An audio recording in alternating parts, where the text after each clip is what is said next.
Halo, kofriend. Pada soal ini, ada batang yang homogen dalam keadaan yang seimbang. Nah, kita akan mencari tegangan tali T yang di sini saat keseimbangan itu terjadi. Oke, perhatikan di sini kita gambarkan gaya-gaya yang bekerja pada batangnya ini. Di sini ada gaya berat ya, jadi misalkan di sini ada beban, yang mana bebannya itu beratnya itu adalah W sama dengan 100 Newton.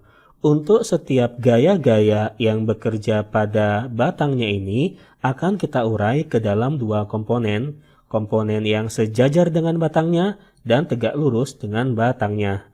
Nah, maka yang W ini jika kita urai ke dalam dua komponen, yang di sini yang tegak lurus kita namakan W2, kemudian yang sejajarnya kita namakan W1. Jadi misalkan untuk komponen yang sejajar kita kasih indeks 1 saja ya.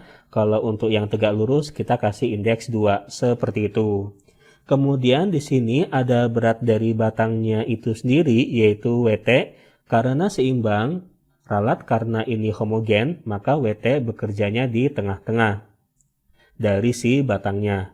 Nah, kemudian di sini kita urai yang tegak lurus dengan batangnya WT2 yang sejajar WT1. Begitu juga sama untuk yang T-nya, di sini yang sejajar ini T1, yang tegak lurus ini T2, seperti itu. Nah, kemudian di sini besar sudut yang dari sini ke sini adalah P, sudut ini R, dan sudut ini Q, seperti itu. Kemudian di sini ada titik A. Oke, kita akan mencari besar sudut PRQ ini terlebih dahulu. Perhatikan bahwa ini kan 60 derajat. Lalu di sini kita melihat ada segitiga siku-siku 90 derajat di sini, maka ya sudut dari sini sampai sini ini 30 derajat. Karena ini 30 derajat, maka itu berarti perhatikan bahwa karena dari sini ke sini kan 90 derajat ya. Maka dari sini ke sini ini adalah 60 derajat. Ya, seperti itu. Ini 60 derajat. Nah, berarti dari sini ke sini ini adalah 30 derajat. Sebab dari sini ke sini 90 derajat. Berarti P-nya 30 derajat. Kemudian R-nya, oke, dari sini ke sini kan 30 derajat. Perhatikan di sini 60 derajat. Maka dari sini ke sini ini juga 60 derajat. Itu artinya dari sini ke sini ini adalah 30 derajat. Karena dari sini sampai sini 90 derajat, berarti dari sini ke sini tinggal sisanya, yaitu 30 derajat. 30 ditambah 30 ditambah 30 adalah 90 derajat. Karena kan dari sini sampai sini 90 derajat, seperti itu. Ya, jadi R-nya 30 derajat. Nah, kemudian Q-nya, ya, perhatikan di sini 60 derajat. Di sini ya, sudut dari sini ke sini tadi 30 derajat. Kemudian kan berarti sudut dari sini ke sini ini 60 derajat ya. Maka sudut dari sini sampai sini ini 30 derajat, seperti itu. Jadi PRQ-nya nilainya sama, yaitu 30 derajat. Lalu karena ini dalam keadaan yang seimbang, perhatikan untuk yang titik A-nya ini kita jadikan sebagai poros ya. Karena ini seimbang, maka dengan menggunakan hukum 1 Newton untuk dinamika rotasi berlaku sigma torsi A sama dengan 0. Momen gaya yang bekerja pada batang ini terhadap titik A sama dengan 0. Kalau di sini dituliskan titik A, berarti titik A-nya dianggap sebagai poros. Seperti itu. Oke, perhatikan bahwa momen gaya atau torsi itu sendiri merupakan perkalian antara gaya dan lengan gaya yang saling tegak lurus. Lengan gaya itu adalah jarak dari gaya itu bekerja ke porosnya. Karena itu, di sini kita hanya akan peduli dengan gaya-gaya yang tegak lurus dengan batangnya saja. Dan kita tidak akan peduli dengan gaya yang bekerja di poros. Mengapa?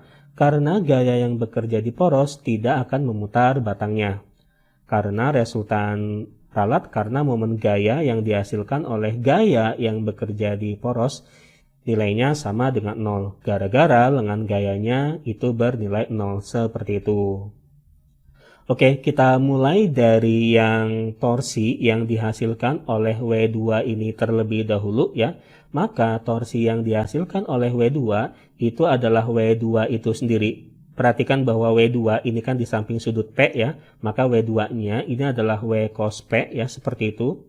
Jadi W cos P dikali dengan lengannya atau jarak dari W cos P ini bekerja ya, W2 ini bekerja ke porosnya yang merupakan panjang dari si batangnya yaitu L.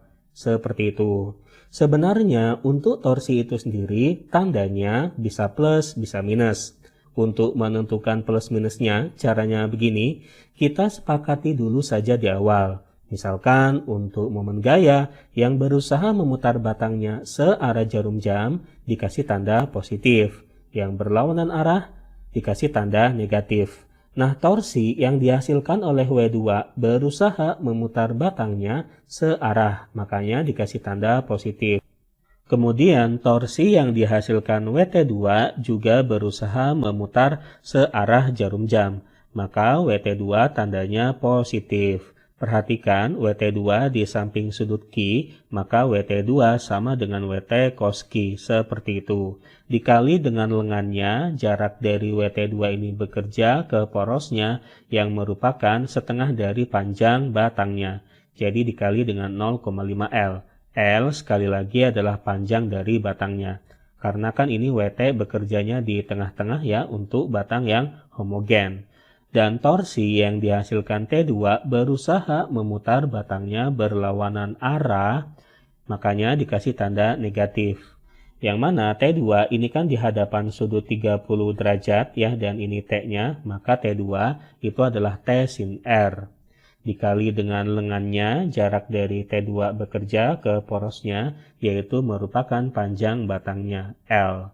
Kemudian kedua ruas dibagi dengan L menghasilkan bentuk seperti ini. Dan langsung saja kita masukkan bahwa berat beban yang di sini adalah W yaitu 100 Newton. Cos P atau cos 30 derajat 0,5 akar 3. WT berat dari batang yang ini juga diketahui yaitu 50 Newton. Cos Q atau cos 30 derajat 0,5 akar 3. Kemudian sin R atau sin 30 derajat 0,5.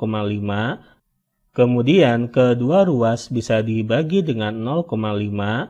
Min T-nya kita pindahkan ke ruas kanan. Sehingga 100 akar 3 ditambah 25 akar 3 hasilnya 125 akar 3. Inilah besar tegangan talinya saat sistem ini berada dalam kondisi yang seimbang. Berarti di opsi jawabannya adalah yang D. Oke, inilah jawabannya. Sampai jumpa di soal berikutnya.